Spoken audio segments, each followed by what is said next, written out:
कहता है कि पृथ्वी को नीला ग्रह क्यों कहते हैं। तो मान लेते हैं कि ये मेरा पृथ्वी है, ठीक है। तो इस पर 3 भाग जल है, ठीक है। अब एक भाग पर क्या है, स्थल है, यानी कि 71% हमारा जल है और 29% हमारा स्थल है।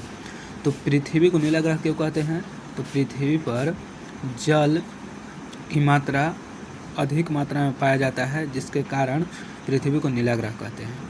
तो पृथ्वी के अधिकतर स्तर पर जल की उपस्थिति के कारण पृथ्वी को नीला ग्रह कहते हैं। जैसे पृथ्वी है, पृथ्वी के अधिकतर स्तर पर यानी कि 3 स्तर पर जल उपस्थित है। उपस्थित क्या है, जल। तो जल की उपस्थिति के कारण पृथ्वी को नीला ग्रह कहते हैं।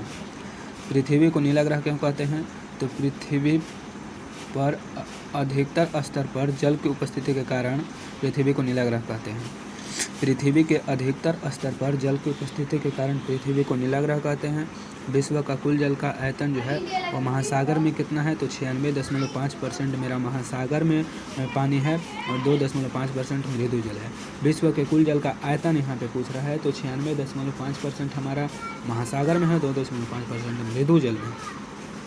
उत्तरी गोलार्ध को स्थल गोलार्ध कहते हैं, उत्तरी गोलार्ध को स्थल गोलार्ध और दक्षिणी गोलार्ध को जल गोलार्ध कहते हैं। दक्षिणी गोलार्ध को जल गोलार्ध कहते हैं। भारत में विश्व के कितने % लोग निवास करते हैं, तो भारत विश्व के 16% लोग निवास करते हैं। और विश्व के स्वच्छ जल हमारे देश में कितना है, तो सिर्फ 4% है। विश्व के स्वच्छ जल हमारे देश में कितना है, 4%। उत्तरी गोलार्ध को स्थल गोलार्ध और दक्षिणी गोलार्ध को जल गोलार्ध कहते हैं। कहता है नदियों पर बांध बनाकर किन किन जरूरतों को पूरा किया जाता है, तो बिजली का उत्पादन किया जाता है, बाढ़ नियंत्रण होता है, मृदा अपरदन को रोका जाता है, परिवहन, मनोरंजन इत्यादि। इन्हीं वजह से इस नदी घाटी परियोजना को बहुउद्देशीय परियोजना कहते हैं।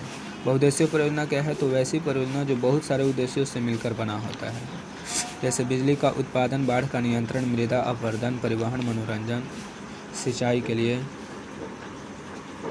बहुउद्देशीय परियोजना को किसने भारत का मंदिर कहा, पंडित जवाहरलाल नेहरू। फॉल्कनमार्क स्वीडन के थे,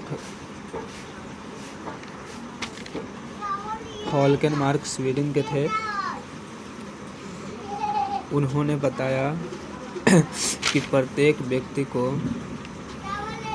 प्रतिदिन 1000 घन मीटर जल की आवश्यकता होती है। किसने बताया, फॉल्कनमार्क। फॉल्कनमार्क जो कहाँ के थे, स्वीडन के थे। फॉल्कनमार्क जो कहाँ के थे, स्वीडन के। उन्होंने बताया कि प्रत्येक व्यक्ति को 1000 घन मीटर जल की आवश्यकता होता है प्रतिदिन। जल प्रदूषण क्या है, तो जल में अवांछनीय पदार्थ को मिलना, जल में अवांछनीय पदार्थ को मिलना जिससे जल की गुणवत्ता नष्ट हो जाती है, उसे जल प्रदूषण कहते हैं। तो मान लेते हैं कि जल है स्वच्छ जल, उसमें अवांछनीय पदार्थ मिला दिए, खराब पदार्थ, उसके जल की गुणवत्ता नष्ट हो जाता है, वही जल प्रदूषण है। तो जल में अवांछनीय पदार्थ के मिलने के कारण जल की गुणवत्ता समाप्त हो जाती है, जिसे जल प्रदूषण होता है। जल संरक्षण क्या है, तो जल को हम लोग संरक्षण का मतलब जल को बचाएंगे कैसे, तो जल का उचित उपयोग करेंगे, जल का उचित उपयोग करेंगे तथा कम से कम प्रदूषित होने से बचाएंगे, कम से कम प्रदूषित होने से बचाएंगे। जल को उतना प्रदूषित नहीं होने देंगे, कम से कम प्रदूषित होने देंगे, तो उसको जल संरक्षण कहते हैं। जल को संरक्षण कैसे होगा, तो जल का अगर हम उचित उपयोग करते हैं, अगर मुझे पानी की ज़रूरत है जहाँ पे 1 लीटर, वहाँ पे हम 5 लीटर जल की अगर उपयोग कर रहे हैं तो उचित मात्रा में नहीं कर रहे हैं, जिससे हमारा जल संरक्षण नहीं हो पा रहा है। तो उचित मात्रा में करें, इतना हमको ज़रूरत है उतना ही। कहता है कम से कम प्रदूषित होने से बचाना जल संरक्षण कहलाता है। उसको प्रदूषित नहीं होने देंगे, कम से कम प्रदूषित होना चाहिए। राष्ट्रीय जल नीति स्वीकृत कब किया गया, तो सितंबर 1987 को। राष्ट्रीय जल नीति कब स्वीकृत किया गया, तो सितंबर 1987 को। पहाड़ी क्षेत्रों में गुल तथा कुल के माध्यम से, पहाड़ी क्षेत्रों में जो खेतों होती है तो उस खेतों को सिंचाई गुल तथा कुल के माध्यम से नदी के धारा को बदल कर सिंचाई खेतों की जाती है। टंका क्या है, तो हम कहेंगे कि शुष्क और अर्ध शुष्क वाले क्षेत्रों में भूमिगत टैंक से जल का संरक्षण किया जाता है।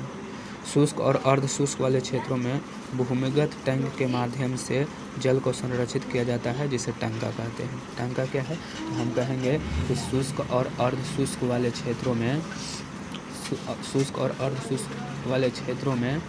भूमिगत टैंक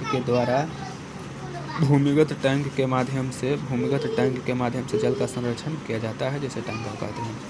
तो हम कहेंगे कि शुष्क टंका क्या है? तो हम कहेंगे शुष्क और अर्ध शुष्क वाले क्षेत्रों में भूमिगत टैंक के माध्यम से जल का संरक्षण किया जाता है। भूमि में टैंक को गाड़ दिया जाता है। विश्व का सर्वाधिक वर्षा कहाँ होता है? तो मेघालय में किस स्थान पे? तो चेरापूंजी और मौसिनराम में।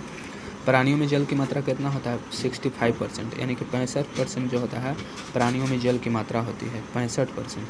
और पेड़ पौधा में जल की मात्रा होता है 65% से 99%।